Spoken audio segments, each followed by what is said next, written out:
What are the things that are keeping you invisible online? Maybe you're showing up. Maybe you feel like it's the algorithm. Maybe you feel like it's the searchability. Maybe you're blaming it on something like that, or that people just don't like you. But what I can tell you is from deep experience, from seeing others and clients go through the same thing, it really has to do with your internal game. There is something internally that is blocking you from showing up as the powerhouse that you are. And a lot of times, as women, especially, we try to hide this part of ourselves. We try to make ourselves smaller. We try to make ourselves fit in. We try not to make too big of a splash online. And that is the thing that is blocking you the most right now in your business. So, most of the visibility problems you think you have, they are internal problems. They are story problems, the stories that you repeatedly tell yourself, the things that keep coming up that you keep saying, yeah, I'm not good enough. Yeah, I'm not whatever. Right. And it's typically not even about what to post. A lot of times people say, I'm stuck. I don't know what to say. I don't know what to post. You actually do. You're just not allowing yourself to say what's coming up. There's some kind of fear holding you back, because I believe when we have a conviction, when we have a passion, when we have a purpose, we have a lot to say. We have so much to say that, matter of fact, it's hard to even shut up about it, right? And so when it comes to entrepreneurs who really break through, who are really doing the inner work, they're not just doing the outer tactics, they're not just doing the strategies. Yes, all of those things are important. But if this and this, right, aren't in alignment, you're going to struggle showing up. You're going to struggle grabbing attention. You're going to struggle with so many other things. So that's what we want to talk about today. So, number one, fear of judgment. This was one of the biggest things that I struggled with when I first started getting visible and putting myself on video. What are people going to say? What are people going to think? I'm going to say way too many times. So this is a funny thing, because I have an problem and I say way too much, more than I would like. And I will probably say it multiple times in this, outside of the me saying it on purpose. But last night I was watching the iHeartRadio Awards, and I couldn't believe how many times Taylor Swift said and nobody's judging her. Nobody's judging her for saying I notice ums because it's a problem I have, right? She said so many times. Like, I guarantee you she said it 10 times in like a less than 2-minute clip, and maybe more. I didn't count.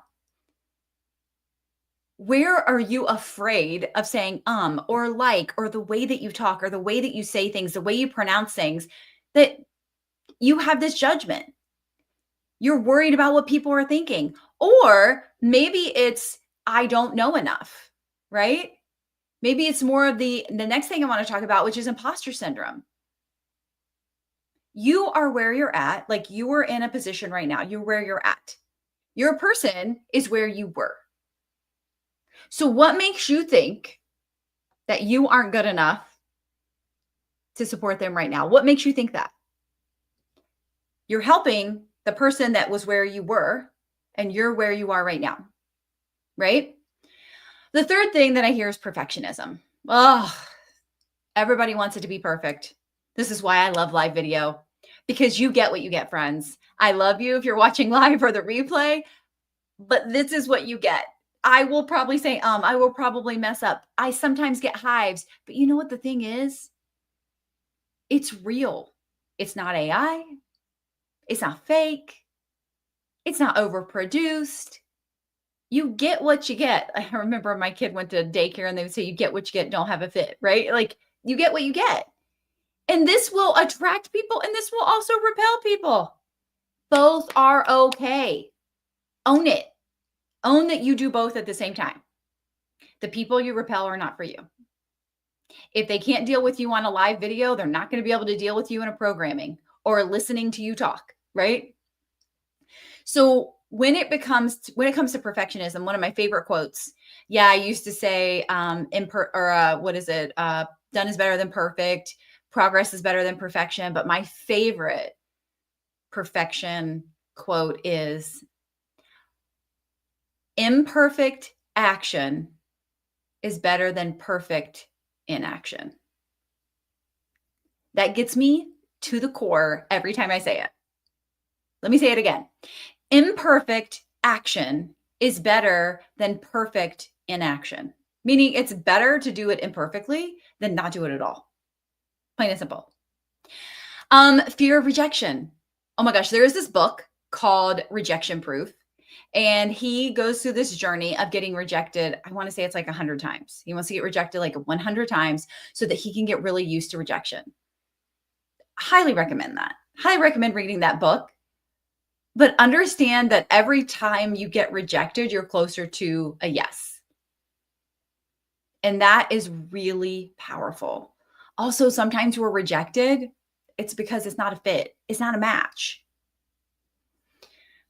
When we are afraid that no one will engage or no one will buy, we're saying this is us a lot of times in our ego, what we call our ego, meaning I need you to prove to me that I'm good enough, so don't reject me. I need you to prove to me that you're watching my content, so don't reject me. When I'm going to show up whether you show up or not.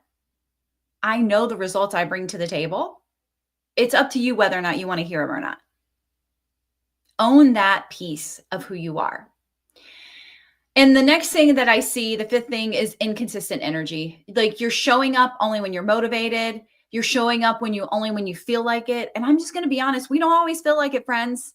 But we get to get ourselves in a place where that we're convicted and passionate, even on days we don't feel like it. Because what if your person is looking for the answer that day you don't feel like it?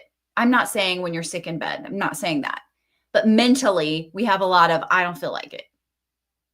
There's a lot of times I don't feel like doing laundry. However, my family would have no clean clothes if I didn't choose to do them, right? So what does this mean? This means that you get to recognize what's keeping you invisible.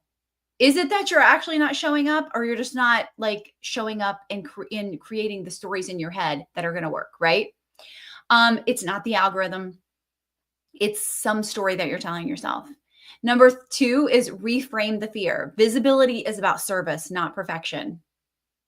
And then you want to take action before you feel ready. Clarity comes from showing up. Confidence comes from showing up anyway. Consistency and momentum are created by showing up consistently.